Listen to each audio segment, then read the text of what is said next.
A paz do Senhor a todos. Estudo de ensinos dedicados aos membros da religião das Testemunhas de Jeová, número 2. Para visualizar o estudo completo, clicar na foto menor à esquerda e acima do meu history no Facebook. O nosso objetivo não é criticar quem quer que seja, mas ministrar a palavra de Deus em verdade, pois ela vai determinar a salvação de milhões de vidas entre nós. Quando Jesus veio habitar conosco, ele foi uma personalidade que possuía duas naturezas.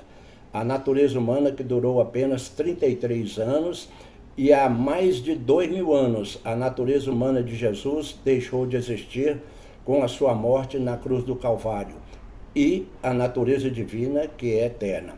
Os evangelhos sinóticos de Mateus, Marcos e Lucas registraram a natureza humana de 33 anos de Jesus, e o Evangelho de João registra a natureza divina de Jesus, que é eterna. Por questão de coerência e verdade espiritual, não é correto voltarmos atrás 2000 anos no tempo para estabelecer um grave erro de considerar Jesus simplesmente um ser humano e negar a salvação que está exclusivamente nele. Veja Atos 4:12.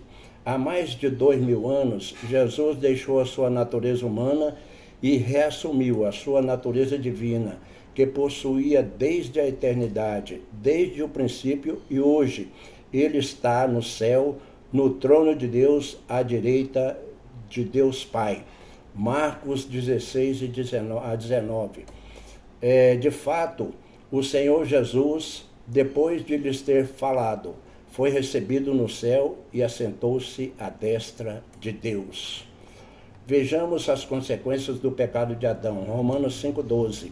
Portanto, assim como por um só homem entrou o pecado no mundo, e pelo pecado a morte, assim também a morte passou a todos os homens, porque todos pecaram. Nota: por um só homem entrou o pecado e a morte no mundo, e todos se viram em estado de condenação e separados para sempre da glória de Deus. 1. A ação de Deus em relação ao pecado de Adão.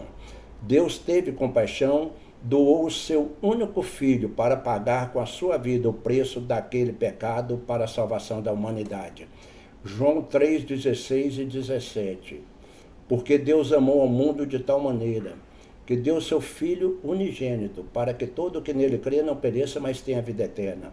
Nota: Deus estabeleceu a salvação de todos por intermédio de Jesus, e não por meio de igrejas, nem religiões ou obras humanas. 2. A ação de Jesus. Filipenses 2:5-8. Tende em vós o mesmo sentimento que houve também em Cristo Jesus, o qual, tendo plenamente a natureza de Deus, não reivindicou o ser igual a Deus, mas pelo contrário, esvaziou-se a si mesmo, assumindo plenamente a forma de servo e tornando-se semelhante aos seres humanos. Assim, na forma de homem, humilhou-se a si mesmo, entregando-se à obediência até a morte, e morte de cruz. Vamos fazer uma análise sobre a fé em Tiago 2:17. Assim também a fé, se não tiver obras, por si só está morta. Nota: a fé em ação é viva e dinâmica, como também a palavra de Deus é viva e eficaz. Hebreus 4:12. Nós temos que colocar a nossa fé em ação, crer na promessa da palavra e receber Jesus em nossas vidas como Senhor e Salvador. Deus agiu, Jesus agiu, e nós temos que agir. Há muitos religiosos que dizem acreditar em Jesus, mas quando convidados a recebê-lo como Senhor e Salvador, eles simplesmente se negam a recebê-lo pela palavra e assim abrem mão da verdadeira salvação. Atenção! Como colocar a nossa fé em movimento para a nossa salvação? Romanos 10:8-10. A palavra está perto de ti, na tua boca e no teu coração. Isto é a palavra da fé que pregamos. Se com a tua boca confessares Jesus como Senhor, e em teu coração creres que Deus o ressuscitou dentre os mortos, serás salvo. porque com o coração se crê para a justiça e com a boca se confessa a respeito da salvação. Nota: a obra viva da fé é a palavra a ser confessada, que Jesus Cristo é o Senhor e Salvador de nossas vidas, para que sejamos salvos instantaneamente. Então, arrependamos de nossos pecados, crendo em Jesus, façamos esta oração de salvação falando: Senhor Jesus Cristo, eu te convido a entrar no meu coração e te recebo em minha vida como meu único Senhor e Salvador. Peço perdão pelos meus pecados e os deixo para sempre, e que Deus escreva o meu nome no livro da vida. Amém. Mateus 10, 32 a 33. Portanto, todo aquele que me confessar diante dos homens, também eu o confessarei diante de meu Pai que está nos céus. Mas qualquer que me negar diante dos homens, também eu o negarei diante do meu Pai que está nos céus. 3. Resultado da morte de Jesus pelos nossos pecados na cruz do Calvário. Romanos 5,19. Porque, como pela desobediência de um só homem, muitos se tornaram pecadores, assim também por meio da obediência de um só, muitos se tornaram justos. Romanos 5,1.